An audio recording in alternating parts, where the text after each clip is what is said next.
আসসালামু আলাইকুম রহমতুল্লাহ। ওয়ালাইকুম আসসালাম ওয়া রাহমাতুল্লাহি ওয়া বারাকাতুহু। জি, শাহেখ, আমি খুলনা থেকে বলছি। বলেন।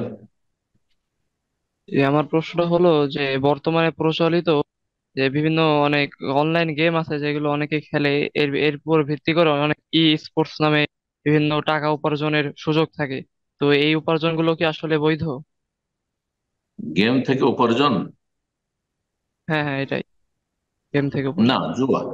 গেম থেকে উপার্জন যদি এটা হয় হার জিতের বিষয়, তো জুয়া। আর যদি এমনি হয় যে গেম খেলে আপনি ওখানে হার জিতের বিষয় নেই, উপার্জন করছেন, তো প্রথম কথা দেখতে হয় যে দ্বিতীয় আর একটি বিষয় যে সেটা গেমের হুকুম কি। গেম খেলা, এই যে কম্পিউটার বা মোবাইল গেম খেলা, এগুলি আসলে জায়েজ না।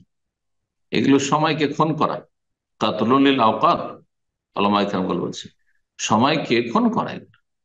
একজন মানুষের জীবনের প্রতিটি মুহূর্ত অত্যন্ত মূল্যবান।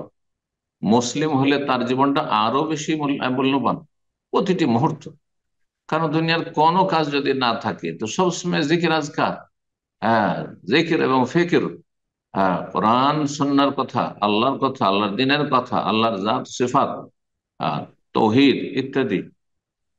তো আর তারপরে আল্লাহর জিকির, ফরজ নফল জিকির, সব সময় ব্যস্ত থাকবে। সুতরাং মুসলিম জীবন কখনো অবসর জীবন না। অবসর একটি কাজ থেকে অবসর হলে আর একটি কাজের ফায়দা ফারাক্তা ফানসাম। আল্লাহ বলছেন যখন তুমি অবসর হবে তখন কঠোর পরিশ্রম শুরু করো, মানে আরেকটি কাজে। এই নয় যে আমার কাজ শেষ হয়ে গেছে এখন হাত পা ছেড়ে দিয়ে, না দিন না দুনিয়া। মুসলিম জীবনে এমন কোন সময় চিন্তাই করবেন না যে এমন একটা সময় কাটিয়ে দিলাম যে সময়টা না দিন করলাম না দুনিয়া করলাম।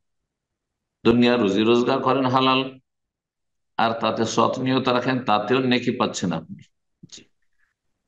অথবা আপনি দিনের কাজ করেন, এলম শিখেন, অথবা এলেম শেখান, অথবা আপনি আল্লাহর জিকির আজকার করেন, কোরআন তেলাওয়াত করেন, তাসবিহ তাহলিল করেন আপনি, হ্যাঁ, তাওহীদের ঘোষণা করেন, ইত্যাদি ইত্যাদি। সব হলো লা ইয়াজালু লিসানুকা রাতবাম মিন যিকরিল্লাহ। সবসময় যেমন তোমার তোমার সবসময় যেন তোমার জবানটি আল্লাহর জিকিরে তরতাজা থাকে।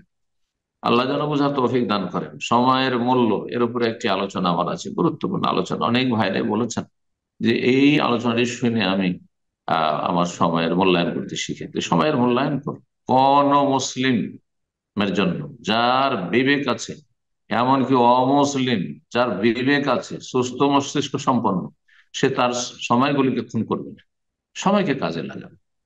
আল্লাহ রাবুল আলমী সময়, প্রতিটি সময়কে দিন দুনিয়ার ভালো কাজে লাগাবার তৌফিক দান করে, এবং হারাম কাজ থেকে আল্লাহ বাঁচিয়ে রাখুন। আপনি হারাম কাজে আল্লাহ দিলেন হায়াত, আল্লাহ দিলেন এই সময়কাল, সেই সময়টাকে, হায়াতটিকে আপনি আল্লাহ অসন্তুষ্টির কাজে, ওয়াসুদ্দাকুম আন যিকরিল্লাহ ওয়া আনিস সালাহ, জুয়া, মদ, এগুলোকে আল্লাহ কেন হারাম করেছেন? আল্লাহ বলছেন যে এটি আল্লাহর জিকির এবং সালাতে বাধা দেয়। তো গেম খেলতে খেলতে মানুষের হুঁশ থাকে না যে সালাতের টাইম পার হয়ে গেল। গেম খেলতে খেলতে মানুষের হুঁশ থাকে না যে দীর্ঘ সময় কাটিয়ে দিলাম, কিছুই তো শিখলাম না, কি শিখলাম? সুতরাং এই গেম খেলা আর আসর হচ্ছে জায়েজ নাই, জায়েজ নাই। আল্লাহ হেদায়েত দান করুন, মোটেই না।